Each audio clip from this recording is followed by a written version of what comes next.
Good evening. Tonight we are reading The Velveteen Rabbit.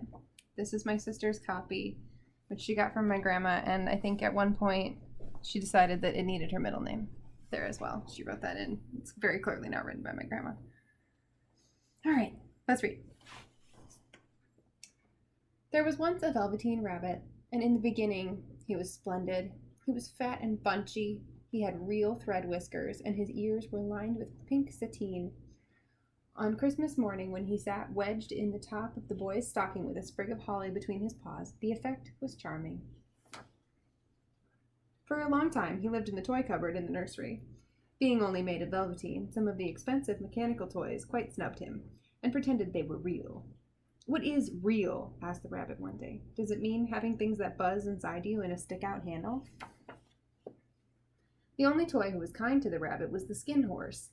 The skin horse had lived in the nursery longer than any of the others, and he was very wise. "Real isn't how you are made," said the skin horse. "It's a thing that happens when a child loves you. It takes a long time. Generally, by the time you are real, most of your hair has been loved off. You get loose in the joints and are very shabby." "Does it hurt?" asked the rabbit. "Sometimes," said the skin horse. "But when you are real, you don't mind being hurt." The rabbit sighed. He longed to become real, and yet the idea of growing shabby was rather sad. He wished that he could become real without uncomfortable things happening to him. One evening, when the boy was going to bed, he couldn't find the china dog that always slept with him. China dog that you sleep with? How does that make sense? Doesn't sound cuddly. Nana, who ruled the nursery, was in a hurry, and it was too much trouble to hunt for china dogs at bedtime, so she simply looked about her and made a swoop. "Here," she said, "take your old bunny. He'll do to sleep with you." That night, and for many nights after, the Velveteen Rabbit slept in the boy's bed. At first he found it rather uncomfortable, for the boy hugged him tight and rolled over on him and sometimes pushed him so far under the pillow that the rabbit could scarcely breathe. But very soon he grew to like it, for the boy used to talk to him and make nice tunnels for him under the bedclothes that he said were like the burrows the real rabbits lived in. When the boy dropped off to sleep, the rabbit would snuggle down close under his little warm chin and dream with the boy's hands clasped round him all night long. And so time went on, and the little rabbit was very happy. So happy that he never noticed how his beautiful velveteen fur was getting shabbier and shabbier, and his tail was coming unsewn, and all the pink rubbed off his nose where the boy had kissed him. Near the house where they lived there was a wood, and in the warm summer evenings the boy liked to go there after tea to play. He took the Velveteen Rabbit with him, and before he wandered off to pick flowers or play at pirates among the trees, he always made the rabbit a little nest where he would be quite cozy. One evening, while the rabbit was lying there alone, he saw two strange beings creep out of the tall bracken near him. They were rabbits, like himself, but quite furry and brand new. They must have been very well made, for their seams didn't show at all. The rabbit stared hard to see which side the clockwork stuck out, for he knew that people who jump generally have something to wind them up.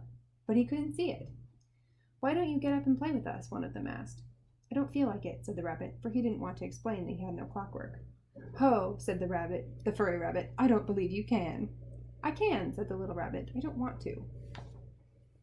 But wild rabbits have very sharp eyes, and this one stretched out his neck and looked. "He hasn't got any hind legs. Fancy a rabbit without any hind legs." And he began to laugh. "He doesn't smell right. He isn't a rabbit at all. He isn't real." And the little rabbit nearly began to cry. Just then the boy ran past them, and with a stamp of feet and a flash of white tails, the two strange rabbits disappeared. "Come back and play with me," called the little rabbit. "Oh, do come back." But there was no answer. The Velveteen Rabbit was all alone. For a long time he lay very still, hoping that they would come back, but they never returned, and presently the boy came and carried him home. Weeks passed, and the little rabbit grew very old and shabby. He even began to lose his shape, and he scarcely looked like a rabbit anymore, except to the boy. To him he was always beautiful, and that was all that the little rabbit cared about. And then one day the boy was ill. His face grew very flushed, and he talked in his sleep, and his little body was so hot that it burned the rabbit when he held him close. Strange people went in the nursery, and a light burned all night. The little Velveteen Rabbit lay there, hidden from sight under the bedclothes, afraid that someone might take him away, for he knew that the boy needed him. It was a long, weary time. Presently the fever turned, and the boy got better. He was able to sit up in bed and look at picture books, while the little rabbit cuddled close at his side. And one day they let him get up and dress. It was a bright, sunny morning, and they had carried the boy out onto the balcony. The boy was going to the seaside tomorrow. Nana and the doctor had talked about it while the little rabbit lay under the bedclothes and listened. The room was to be disinfected, and all the books and toys that the boy had played with in bed would be burnt. Just then Nana caught sight of the rabbit. "How about his old bunny?" she asked. "That?" said the doctor. "Why, it's a mass of scarlet fever germs. Burn it at once." So the little rabbit was put into a sack with the old picture books and a lot of rubbish and carried out to the end of the garden. The gardener promised to come early the next morning and burn the whole lot. That night the boy slept in a different bedroom, with a splendid new bunny, all white plush with real glass eyes. And while the boy dreamt of the seaside, the little rabbit lay among the old books and felt very lonely. By wriggling a bit, he was able to get his head through the opening of the sack and look out. He was shivering, for by this time his coat had worn so thin from hugging that it was no longer any protection to him. Nearby, he could see the thicket of raspberry canes, in whose shadow he had played with the boy on bygone mornings, and a great sadness came over him. A tear, a real tear, trickled down his shabby velvet nose and fell to the ground. And then, where the tear had fallen, a flower grew, with slender leaves and a blossom like a golden cup.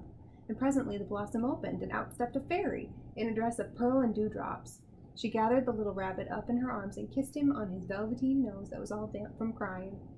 "Little rabbit, I am the nursery magic fairy," she said. "I take care of all the playthings that the children have loved.